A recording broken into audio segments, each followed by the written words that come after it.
compartilhar com vocês nessa manhã um tema bem atual, inclusive nessa semana que falou comigo fortemente. Eu estava até um pouco relutante em compartilhar, e o Espírito Santo continuou reforçando. Avance. Quantos querem avançar aqui nessa manhã? Mas, pastor, avance aonde? Sob a aliança, na aliança que nós temos em Deus. Aliança que nós temos em Deus. E não foi por conta de um casamento, mas a aliança é algo que, foi procurar o histórico, desde os romanos. Muitos não sabem por que a gente usa aliança no dedo, segundo dedo da mão esquerda, né? Porque segundo os romanos dizem que há uma veia que liga da mão, do segundo dedo da mão esquerda ao coração, e é a veia mais próxima. Então, quando você coloca uma aliança, você está ligando um pacto vinculado a sangue, porque é veia onde passa o sangue, ao coração. E a gente começa a entender sobre a aliança, e aí me vem à mente pacto de sangue, aliança que Deus tem para conosco. Você crê que Deus tem uma aliança com você? Amém? Aonde Deus fez essa aliança com você? Já parou para pensar? Se você tem, quando foi feita? Em quem foi feita essa aliança? Jesus fez um pacto. Lembra quando no culto passado falávamos sobre a ceia do Senhor? Temos um novo testamento, uma nova aliança faço com vocês. Jesus, e é interessante lembrar que Jesus, antes de estar na cruz, ele já suou o que, meus irmãos? Gotas de sangue. Aonde veio o pecado? No jardim do? Jesus está no jardim, ajoelhado, clamando: se possível, Pai, passa de mim esse cálice. E a angústia era tamanha, a aflição, a guerra que ele estava passando ali, que ele suou gotas de sangue. Num lugar onde houve a mácula do pecado, Deus tem processos, Ele honra os processos. Deus honra a aliança dele. Vem em Jesus e verte o sangue ali, e verte o sangue na cruz, por substituição a mim e a você. Ele enviou Jesus para morrer por mim e para você. Uma aliança eterna. Uma aliança eterna. Mas Deus fez aliança com muitas pessoas. Lendo a Bíblia, a gente começa a ver a aliança de Deus com Noé, com Abraão, com Moisés, aliança com Davi, aliança com tantos homens, que não foi no dia seguinte, mas no tempo certo se cumpriu. Nós estamos debaixo dessa aliança eterna em Cristo Jesus. Aleluia. Você crê? E eu fico pensando, se eu estou debaixo de uma aliança, se eu estou debaixo de uma palavra, se eu estou debaixo de uma orientação, se eu estou debaixo de algo que já tem um fim certo, porque muitos falam, como vai ser? Nós já sabemos como vai ser o fim. Porque eu titubeio, porque às vezes eu paro, porque eu me acomodo. Então, alguns textos eu queria compartilhar nessa manhã contigo, meu querido, minha querida, e termos um pensamento no propósito do Senhor. Eu queria te pedir para você abrir a palavra em Colossenses, capítulo 1, do versículo 13 em diante. A Bíblia diz assim: pois ele, Cauê, do 13 ao 23, tá? Pois ele nos resgatou do império, do domínio das trevas, e nos transportou para o reino do seu Filho amado, ou em outras versões, para o reino do seu amor, em quem temos a redenção. Repita comigo: redenção. palavra já diz que nós tínhamos, teremos, nós temos. Quando? Hoje, presente. Nós temos a redenção, a saber que redenção essa, o perdão dos pecados, aleluia. Ele, o Senhor, é a imagem de Deus invisível, o primogênito sobre toda a criação, pois nele foram criadas todas as coisas, nos céus e na terra, as visíveis e as invisíveis, sejam tronos, sejam soberanias, poderes, autoridades, todas as coisas foram criadas por Ele e para Ele. Ele é, meus irmãos, Jesus, o Senhor é. Esse tempo é hoje, é na minha vida, é na sua vida. Ele é antes de todas as coisas, mas não aconteceu ainda, mas o Senhor é. Eu não sei, mas a situação está difícil, mas o Senhor é. Pastor, só você não está enxergando. O Senhor continua sendo. Ele é ontem, Ele é hoje, Ele é amanhã. O Senhor é, e nele tudo subsiste, todas as coisas subsistem sobre o alicerce do nome de Jesus. Ele é a cabeça do corpo, que é a igreja. Repita: o Senhor é a minha cabeça, eu sou a igreja. É o princípio e o primogênito dentre os mortos. Quantos preocupados? Ele é o primeiro, para que em tudo tenha a supremacia. Nada é maior, nada está acima do que o nosso Deus. Não tem principados, não tem potestades, não tem guerras, não tem reis, nunca teve e nunca terá. Na chegada do anticristo, mesmo naquela situação, numa simbólica e momentâneo tempo de possível paz, ainda assim nada será acima do Senhor. Por isso que em Apocalipse fala: quem tem ouvidos, ouça o que ele diz.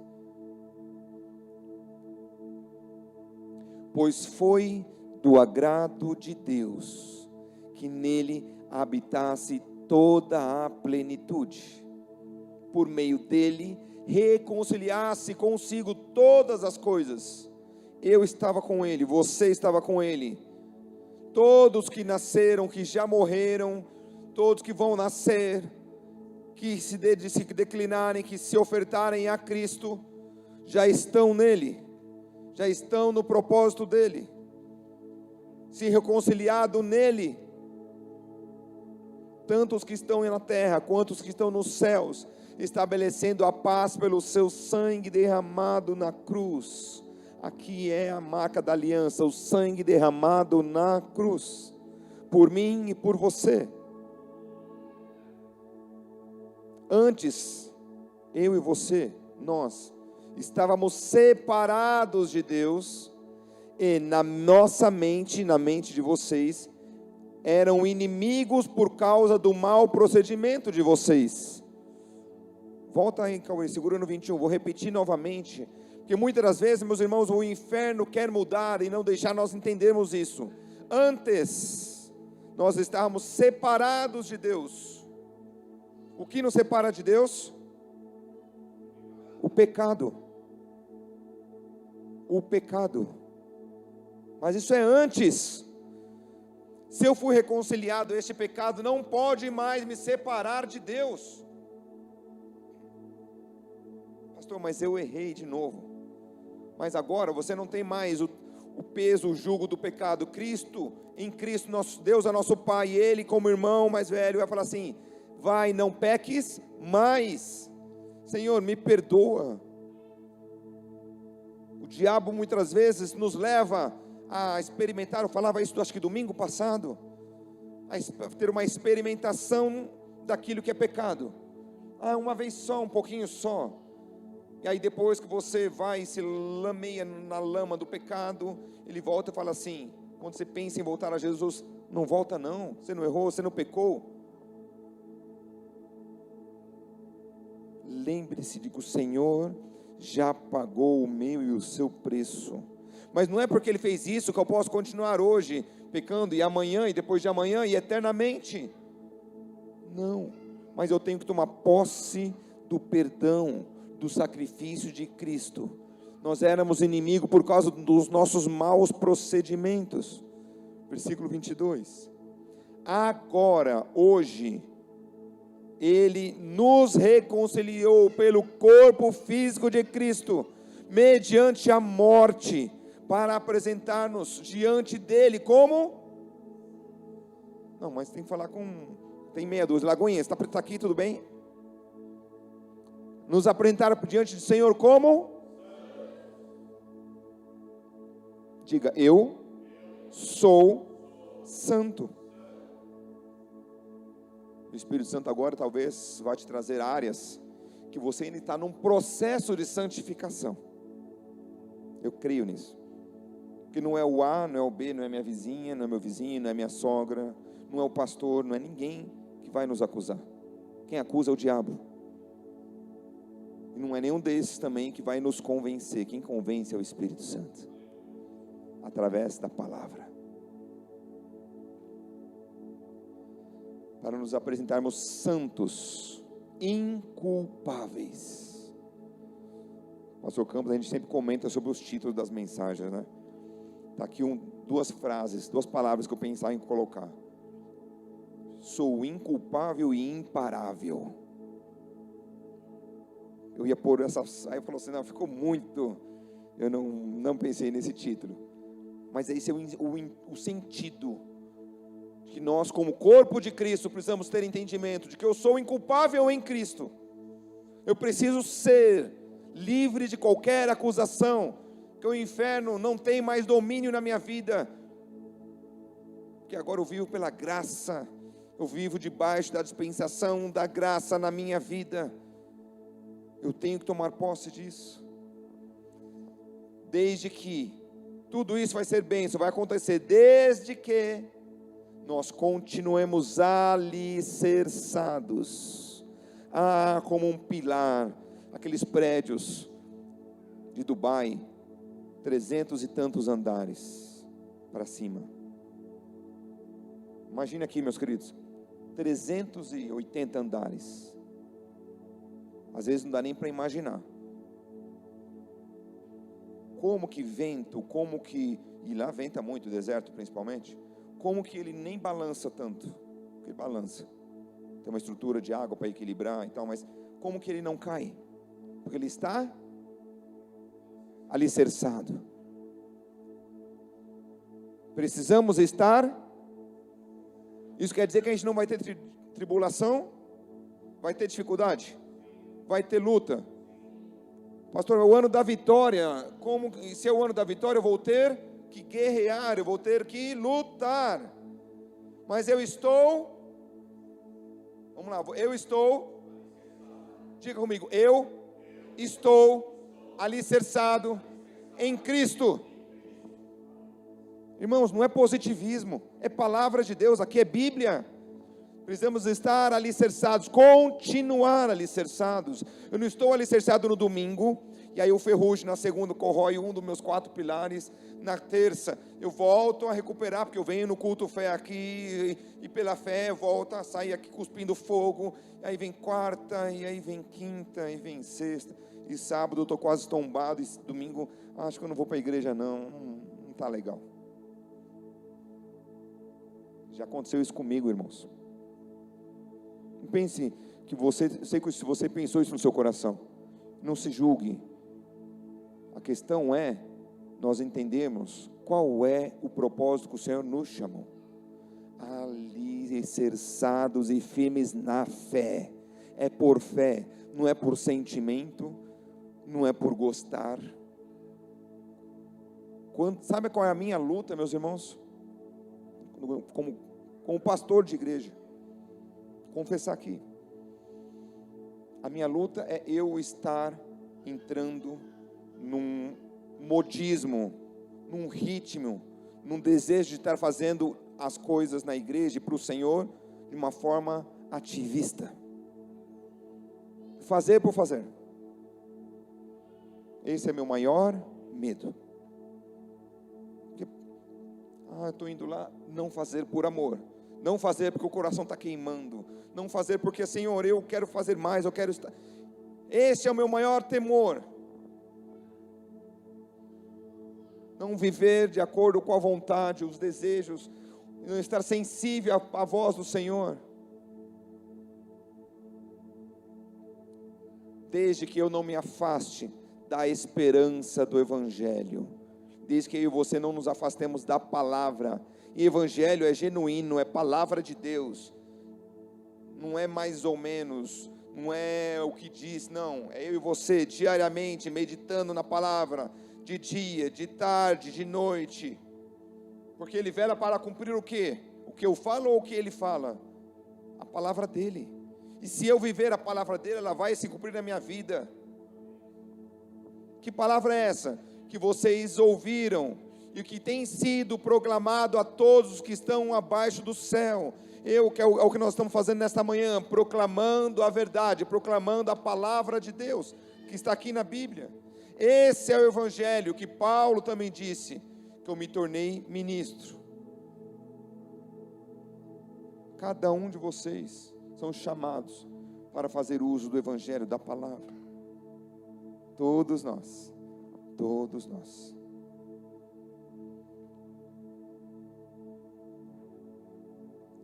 Quero destacar apenas 3 tópicos deste texto, na área da aliança.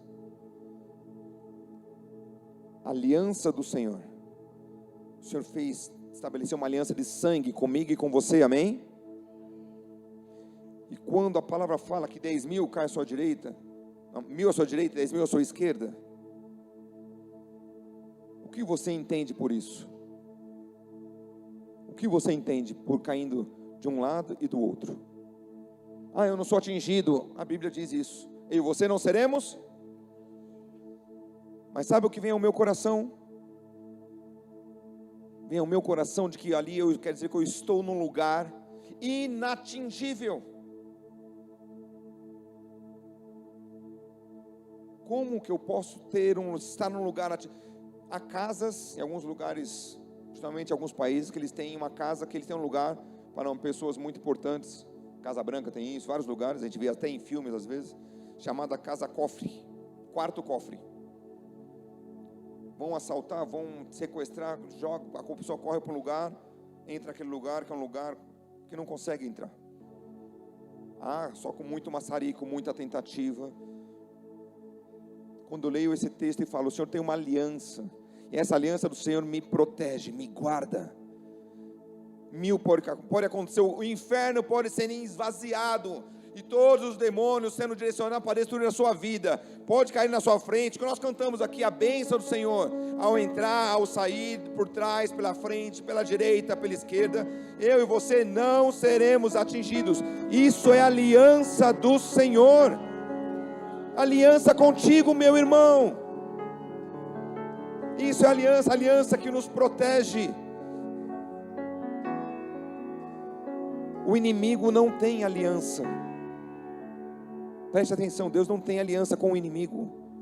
Então, se Ele não tem aliança com o inimigo, porque eu tenho medo, porque eu tenho temor em relação ao inimigo, porque eu tenho temor em relação ao próximo, eu não vou temer. Ainda ontem com os Rockets, nós estávamos compartilhando um pouco disso. Medo. O teu amor lança fora o medo. Eu não temerei. Vem vários cânticos na minha mente. Não temerei os 10 milhares que me cercam. Eu não temerei. Por que eu não temerei? Porque eu tenho uma aliança com o meu Deus. Ele tem uma aliança comigo. E eu confio na palavra dele. E nessa palavra, essa aliança me protege. A aliança do Senhor nos mantém guardados, seguros, em segurança. Não porque ela está ligada ao meu coração, Enganoso é o coração do homem. Tomamos decisões e atitudes que achamos que é correto e às vezes não é. Mas sabe quem nos guarda, quem nos protege? A aliança do Senhor. Como 100 ovelhas, o pastor, o guia, estava cuidando de 100 ovelhas, e uma se desgarrou, e essa ovelha foi para um lugar distante. Essa ovelha, nesse lugar distante, ela se perdeu do restante das ovelhas. Mas o pastor deixou as 99 no lugar seguro, no lugar guardado, e fez o quê? Foi atrás da ovelha perdida, e a encontrou, e a cuidou, e a trouxe para o aprisco. A aliança do Senhor te traz para convívio do corpo. A aliança do Senhor, você que está online, vamos ver se eu consigo aqui, ó. Você que está online, a aliança do Senhor te traz para o convívio do corpo. Não ouça aquilo que não é a voz de Deus. Há vários tipos de vozes no mundo, diz a palavra do Senhor, mas nenhuma delas tem sentido. Creia, o Senhor te chamou, o Senhor está te chamando, como o pastor que chama as ovelhas. Ei, eu tenho uma aliança contigo, eu não mudo, eu continuo sendo Deus daquela aliança que eu prometi aos seus pais, aos seus avós. Aquele dia que você disse: ei, escreve meu nome no livro da vida, eu recebo como meu Senhor, eu fiz uma aliança contigo, e essa aliança eu não me esqueço. Não é um contrato, não é algo momentâneo, é eterno. Continuarei contigo no céu. A aliança do Senhor nos sustenta, nos mantém de pé. Não quer dizer que nós não possamos passar por momentos difíceis. Podemos passar sim, meus irmãos. Essa semana tive vários ataques, desde semana passada. Esse mês tem sido um mês não fácil. Mas uma coisa é certa: Deus sempre levanta irmãos e irmãs e envia. No momento oportuno essa semana, a pastora está com as crianças. Irmão, abençoa sua esposa, ora com ela, porque o cônjuge é sempre, o seu esposo, o cônjuge é sempre uma bênção, viu? Estava e ela me ligou e falou, conversamos no trânsito, eu indo para o trabalho, e nesse dia específico eu estava indo para um lugar mais distante, e ela conversando algumas coisas, né? Não era uma DR, mas ela conversando sobre coisas do dia a dia, e daqui a pouco entramos no assunto do aspecto das coisas do Senhor, e ela falou bastante, mas não foi ela que falou, foi o Senhor falando comigo. Eu fiquei tão grato a Deus, tão grato a Deus. Eu fui tão amado, que parece que eu cheguei no destino flutuando, leve. Oh Pai, como é bom ouvir a voz de Deus. E a gente às vezes fica imaginando, vai chegar, vai vir o fulano de tal, um pastor, a pastora, esse, aquele. Queridos, às vezes a pessoa que Deus quer usar está do seu lado, e Deus usa, Deus fala. Muitas vezes Deus quer te usar para falar com pessoas. Deus quer te usar para abençoar a vida de um outro irmão, uma outra irmã. Deus faz isso, porque a vida não é fácil. Deus nos chamou para vivermos, como dizem, um mar de rosas. Me lembro de alguns homens que são destacados. Eu falei agora de alguns aqui: Abraão, Moisés, Davi. Me lembro dos heróis da fé. Vários irmãos no livro de Hebreus foram mencionados como heróis da... Olha que bênção, né? A Bíblia diz que sem fé é impossível agradar a Deus. E no âmbito da fé, esses irmãos foram chamados de heróis. O que é um herói? É aquele que lutou, é aquele que guerreou e venceu. O que mais?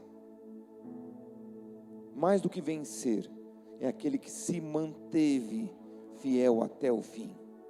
Heróis.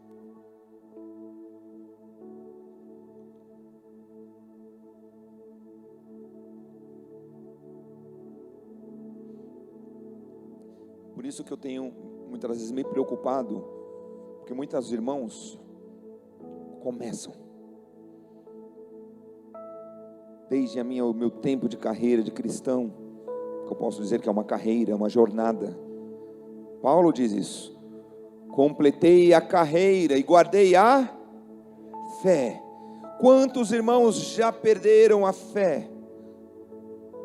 Quantos irmãos no decorrer da estrada, do caminho, perderam a fé? Senhor, livra-me de ser como estes, que perde a fé. Heróis da fé. Heróis da fé, que viveram momentos difíceis, lutas. Muitos às vezes querem governar como José do Egito. Vamos pegar a José como exemplo. Bênção, né? José, segundo homem mais importante. Imagine você ser o vice-presidente dos Estados Unidos da América. Qual é o tamanho do seu poder? Qual é o tamanho da sua influência? Qual é o tamanho da sua autoridade? Quantos querem ser como José? Mas olham a área do governo de José, mas não olham o tempo de cativeiro, o processo. Ou não querem passar pelo processo. Mas pastor, já tem 2 anos, eu não sei, o tempo não sou eu. Quem estipula o tempo, o método, a forma, o caminho é o Senhor. É o Senhor. Muitos querem viver o governo, mas não querem viver o período de cativeiro, não querem viver o processo. Deixa eu deixar uma chave para o seu coração. Olhe mais para dentro de você do que para fora. Pastor, mas por que isso? Porque muitas das vezes a gente olha as pessoas, olha a conquista de um terceiro, olha a situação difícil de caos, a gente olha a situação de guerra, a gente olha o tamanho dos gigantes, a gente olha o tamanho das dificuldades, o país, a situação, o momento macroeconômico do mundo, o momento, estão em guerra, uma possível guerra que cresce dia a dia, as situações, as pessoas, o desemprego, e você olha para fora, mas você não olha para dentro. Olhe para dentro de você. Senhor, o Senhor tem comigo uma aliança, não importa o que aconteça, eu creio não na situação do que eu estou vendo, eu creio na aliança que tu firmaste comigo, e essa aliança me faz caminhar, nesta aliança me faz prosseguir, e é nessa aliança, com base na tua palavra, que eu avanço, eu não paro. Olhe mais para dentro de você. O meu amanhã está mais ligado em como eu estou. Preste bem atenção nisso, Lagoinha. O meu amanhã está mais ligado em como eu estou do que como as coisas, do que como a situação está. Você entendeu?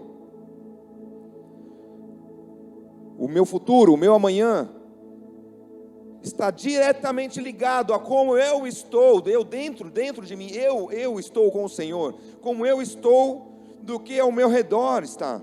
Mas ao meu redor está o caos. Se eu estou bem, tudo vai estar bem. Se os seus olhos forem bons, todo o teu corpo terá luz. Bíblia. Como eu e você estamos em relação à confiança, à fé, ao alicerce da palavra de Deus. Esta é a chave. Esta é a chave. Porque, queridos, provas, dificuldades, eu e você temos e sofremos todos os dias. Os heróis da fé sofreram, tiveram dificuldades, participaram por guerras, mas eles venceram. O Senhor os abençoou. Deixa eu levantar aqui uma enquete. Quantos já participaram em algum momento da vida uma dificuldade que falaram assim, acho que não tem jeito, e hoje você olha para trás e fala, puxa vida, foi tão simples o que Deus fez? Levanta a mão. Quantos? Se Deus já fez isso com você no passado, por que Deus não pode fazer hoje de novo? Deus é o mesmo ontem, Ele continua sendo Deus. Creia, tome posse e caminhe, avance, prossiga. Deus não mudou. Continue firme no que Deus tem para você. Pastor, mas assim, você não sabe o que está acontecendo comigo. Eu estou passando uma situação quase que insustentável. Por quê? E aí vem sempre a mesma pergunta. Por que Deus está permitindo que eu passe por isso? Eu entendo, pastor, que eu tenho uma aliança com Deus. Eu não tenho mais forças para caminhar, como o pastor trouxe aqui, avance. Eu não tenho força para prosseguir. Eu não tenho força para caminhar. Eu não tenho força para lutar.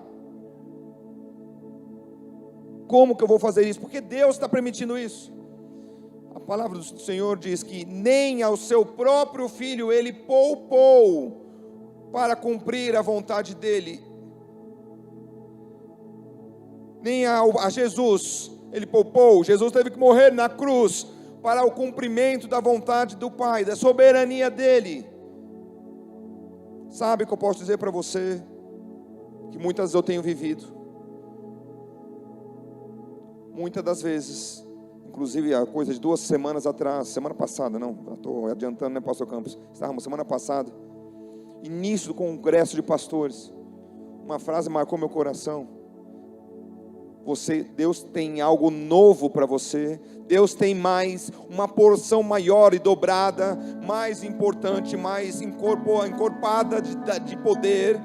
Mas para que você possa receber, você precisa ter espaço, você precisa esvaziar de coisas que não são de Deus de dentro de você, para que você possa ser cheio do novo de Deus. Muitas das vezes o Senhor quer nos preparar para um momento, para um local, e nós não estamos prontos ainda, preparados ainda. Precisamos ser moldados, tratados. Dentro da aliança que Deus fez comigo, eu tenho um processo, eu preciso caminhar neste processo. Eu preciso crer e caminhar neste processo. Ah, pastor, mas é difícil. Todos tiveram um tempo de processo. Abraão, sai do meio da sua parentela. Me fala a memória, Gênesis 12. E vai para uma terra. Aonde? Eu não. Ele nem perguntou aonde, né? Porque vai para uma terra que eu vou te enviar. Ele obedeceu e foi. E do dia para a noite, tudo aconteceu, meus irmãos. Teve o filho, teve Isaac no dia seguinte, no ano seguinte. Quantos anos demorou? Mas o tempo da bênção foi muito maior do que o tempo da espera do processo. Você está preocupado com o processo? Glorifica a Deus, porque o tempo da bênção vai ser muito maior do que esse tempo do processo. Creia, tome posse nisso. Davi foi separado desde jovenzinho. Passou por um processo. Se posicionou muitas vezes. E quando adulto, se tornou rei. E foi por um longo período abençoado. Todos os homens de Deus passaram por um processo. Porque eu e você seríamos diferentes. Caminhar e passar pelo processo. Jesus passou pelo processo. Não usurpou ser igual a Deus, mas antes, tomando forma de servo, de homem como eu e você, passou aqui. Com 30 anos, começou o ministério dele. Há quem diga: pastor, vários homens tiveram processo, e depois foi um período longo. E Jesus? Você pode estar perguntando nessa manhã: e Jesus? Não foi um período longo que ele ficou aqui? Jesus começou o período de glória e continua até a eternidade, porque Ele está lá junto ao Pai, esperando eu e você. Continua governando, continua em glória, sendo glorificado à direita do Pai, esperando eu e você. O tempo do processo, ele é menor do que o tempo da conquista, o tempo da vitória, o tempo da promessa. Tome posse disso, meu irmão, minha irmã. Creia, receba isso. Deus está fazendo, eu costumo dizer, um tratinho, um remodelamento, muitas vezes no caráter. Às vezes eu tinha um perfil e um caráter que não era abençoador. Às vezes eu mentia, às vezes eu não cumpria com os meus compromissos. Às vezes eu tinha uma situação onde eu realmente não podia ser exemplo. E Deus quer me transformar, me moldar. O que eu era.